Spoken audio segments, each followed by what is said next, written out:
Hi guys, welcome to my YouTube channel. ನಾನು ಸದಾ. ಇವತ್ತಿನ ವಿಡಿಯೋದಲ್ಲಿ ನಾ ಏನು ಹೇಳಲು ಹೋಗ್ತಾ ಇದ್ದೀನಿಪ್ಪ ಅಂತಂದ್ರೆ ನನ್ನ ಜೀವನದ ಕತೆ.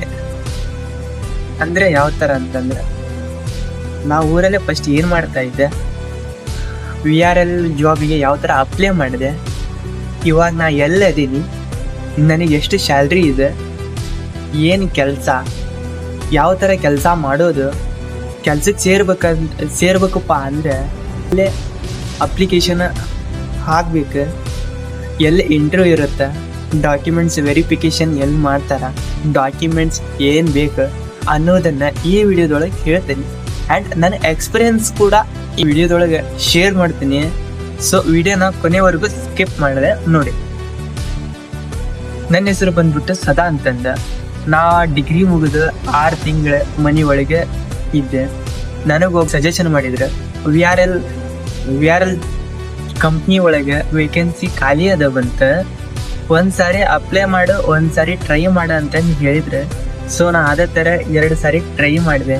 ಆದರೆ ಸಾವ್ಕಾರ ಸಿಗಲಿಲ್ಲ ನನಗೆ. ಇನ್ನು 3ನೇ ಸಾರಿ ಹೋದಾಗ ನನಗೆ ಸಾವ್ಕಾರ ಸಿಕ್ಕರು.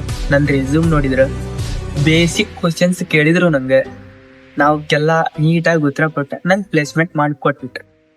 ನಾ ಹುಬ್ಳಿ ಒಳಗೆ ಎಲ್ಲಿ ಹೋದಪ್ಪ ಅಂತಂದ್ರೆ, ಸೊ ಹುಬ್ಳಿ ಒಳಗೆ ಕಿತ್ತೂರು ರಾಣಿ ಚೆನ್ನಮ್ಮ ಸರ್ಕಲ್ ಹತ್ರ ಇಳ್ಕೊಂಡೆ ಗೂಗಲ್ ಒಳಗೆ ಸರ್ಚ್ ಮಾಡಿದೆ. ಯಾವ ಥರ ಸರ್ಚ್ ಮಾಡಿದೆಪ್ಪ ಅಂತಂದ್ರೆ, ಗಿರಿರಾಜ್ ಅನೆಕ್ಸ್ ಕಾಂಪ್ಲೆಕ್ಸ್ ಅಂತಂದು ಸರ್ಚ್ ಮಾಡಿದೆ.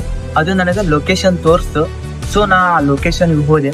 ನಾ ಒಂದು ರೆಸ್ಯೂಮ್ ಒಯ್ದಿದ್ದೆ, ಡಾಕ್ಯುಮೆಂಟ್ಸ್ ಎಲ್ಲ ಒರಿಜಿನಲ್ ಒಯ್ದಿದ್ದೆ. ಸೊ ನಂದು ರೆಸ್ಯೂಮ್ ಇಸ್ಕೊಂಡು ಸಾವ್ಕಾರ ಹತ್ರ ಕೊಟ್ಟಿದ್ರು. ಸಾವ್ಕಾರ ನಮ್ಮನ್ನ ಇಂಟ್ರ್ಯೂ ಮಾಡೋಕ್ಕೆ ಕರೆದು ನಮ್ಗೆ ಬೇಸಿಕ್ ಕ್ವಶನ್ಸ್ ಕೇಳಿದ್ರು. ಯಾವ ಥರ ಕ್ವಶನ್ಸ್ ಕೇಳಿದ್ರಪ್ಪ ಅಂತಂದ್ರೆ 1-2 ಉದಾಹರಣೆ ಕೊಡ್ತೀನಿ. ನಿನ್ನ ಹೆಸರು ಏನು, ನೀ ಇದಕ್ಕಿಂತ ಮುಂಚೆ ಎಲ್ಲಿ ಕೆಲಸ ಮಾಡ್ತಾ ಇದ್ದಿ, ನೀ ಕಂಪ್ನಿ ಒಳಗೆ ಯಾಕೆ ಕೆಲಸ ಅಂತ ಅಂದ್ಕೊಂಡು, ಸ್ಯಾಲ್ರಿ ಎಷ್ಟು ಎಕ್ಸ್ಪೆಕ್ಟ್ ಮಾಡ್ತಿ ಅಂತಂದೆಲ್ಲ ಈ ಥರ ಕ್ವಶನ್ಸ್ ಕೇಳಿದ್ರು. ನಾ ಎಲ್ಲ ಈ ಕ್ವಶನ್ಸ್ಗೆ ಉತ್ತರ ಕೊಟ್ಟಿದ್ದೆ. ಸೊ ನಂಗೆ ಪ್ಲೇಸ್ಮೆಂಟ್ ಅಲ್ಲೇ ಮಾಡಿಬಿಟ್ರು. ಎಲ್ಲಿ ಹಾಕಿದ್ರಪ್ಪ ಅಂತಂದ್ರೆ ನನಗೆ ಮುಂಬೈ ಒಳಗೆ ಹಾಕಿದ್ರು. ನನಗೆ ಸ್ಟಾರ್ಟಿಂಗ್ ಅಲ್ಲೇ ಹೇಳಿದ್ರು, ಸ್ಟಾರ್ಟಿಂಗ್ 25,000 ಸ್ಯಾಲ್ರಿ ಐತೆ ಅಂತಂದು ನನಗೆ ಖುಷಿ ಆಯಿತು. ಇನ್ನು ನೆಕ್ಸ್ಟ್ ಇಂಟರ್ವ್ಯೂ ಮುಗಿಸಿ ಹೊರಗೆ ಬಂದಮೇಲೆ ಅಲ್ಲೇ ನನಗೆ ಸರ್ ಹೇಳಿದ್ರು, ಇನ್ನು ಮುಂದೆ ಪ್ರೊಸೀಜರ್ ಯಾವ ಥರ ಇರುತ್ತಪ್ಪ ಅಂತಂದರೆ, ನೀವು ಹೊರೂರಿಗೆ ಹೋಗಿ ನಿನ್ನ ಎಲ್ಲ ಡಾಕ್ಯುಮೆಂಟ್ಸ್ನ ತೊಗೊಂಡು ಹೋಗು, ವಿತ್ 2 ಜೆರಾಕ್ಸ್ ತೊಗೊಂಡು ಹೋಗಿ ಅಲ್ಲೇ 2 ಫಾರಮ್ ಕೊಡ್ತಾರೆ. ಫಾರಮ್ ಫಿಲಪ್ ಮಾಡಿ ನಿನ್ನ ಡಾಕ್ಯುಮೆಂಟ್ಸ್ ಜೆರಾಕ್ಸ್ ಕೊಟ್ಟು ನಿನಗೆ ಪ್ಲೇಸ್ಮೆಂಟ್ ಹಾಕೊಡ್ತಾರ ಅಂತಂದು ಹೇಳಿದ್ರು.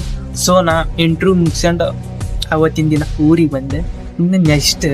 ಇನ್ನು ಮಾರನೇ ದಿನ ಹೊರೂರಿಗೆ ಹೋಗಿ ನಾನು ಎಲ್ಲ ಡಾಕ್ಯುಮೆಂಟ್ಸ್ನ ಒಯ್ದು ಅಲ್ಲೇ ಮೇಡಮರಿದ್ದ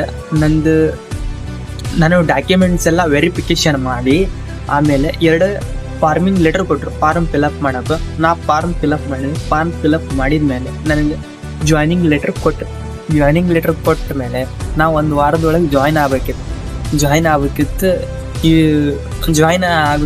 ನಾನು ಜಾಯ್ನಿಂಗ್ ಲೆಟರ್ ತೊಗೊಂಡು ಊರಿಗೆ ಹೋದೆ.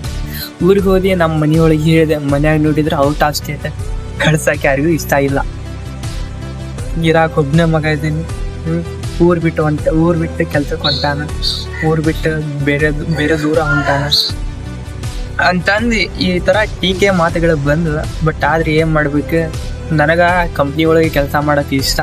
ಸೊ ನಾ ಅದಕ್ಕೆ ಮನೆಯೊಳಗೆ ಕನ್ವಿನ್ಸ್ ಮಾಡಿ ನಾ ಹೋಗ್ತೀನಿ, ಕಂಪ್ನಿ ಚೆನ್ನಾಗಿದೆ ಅಂತಂದು ಕಂಪ್ನಿ ಬಗ್ಗೆ ಒಂದು ಸ್ವಲ್ಪ ಹೇಳಿ, ನಾನು 1 ವಾರ ಬಿಟ್ಟು ಆದಮೇಲೆ ನಾನು ಎಲ್ಲ ಡಾಕ್ಯುಮೆಂಟ್ಸ್ ವಿತ್ ಬಟ್ಟೆ ಎಲ್ಲ ಪ್ಯಾಕ್ ಮಾಡಿಕೊಂಡು ರೆಡಿಯಾಗಿ ಟ್ರೈನ್ ಟಿಕೆಟ್ ಬುಕ್ ಮಾಡಿಕೊಂಡು ನಾನು ಮುಂಬೈಗೆ ಬಂದೆ. ಇನ್ನು ನೆಕ್ಸ್ಟ್ ಮುಂಬೈಗೆ ಬಂದಮೇಲೆ ಏನು ಕೆಲಸ ಮಾಡಿದೆ, ಯಾವ ಥರ ಕಂಪ್ನಿಗೆ ಹೋದೆ ಅನ್ನೋದನ್ನು ವಿಡಿಯೋದಲ್ಲಿ ಹೇಳ್ತಾ ಹೋಗ್ತೀನಿ.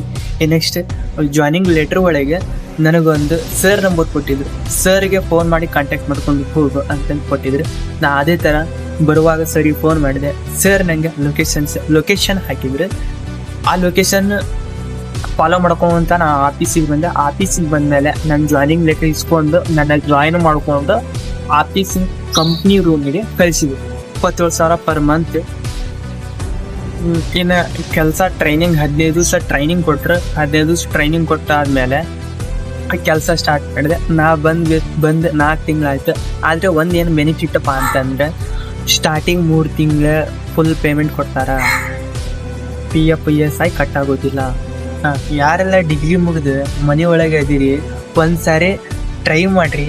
ವೇಕೆನ್ಸಿ ಇದ್ರೆ ತೊಗೊತಾರೆ. 2025 ಹೆಂಗಿದ್ರು ಮುಗಿಯಾಕೆ ಬಂತು.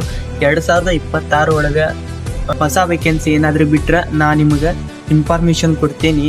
ಇನ್ಫಾರ್ಮೇಷನ್ ನಿಮಗೆ ಬೇಕಪ್ಪ ಅಂತಂದರೆ ನೀವು ನನಗೆ ಸಬ್ಸ್ಕ್ರೈಬ್ ಆಗಿದ್ರೆ ನಾ ವಿಡಿಯೋ ಮಾಡಿ ಹಾಕ್ತೀನಿ.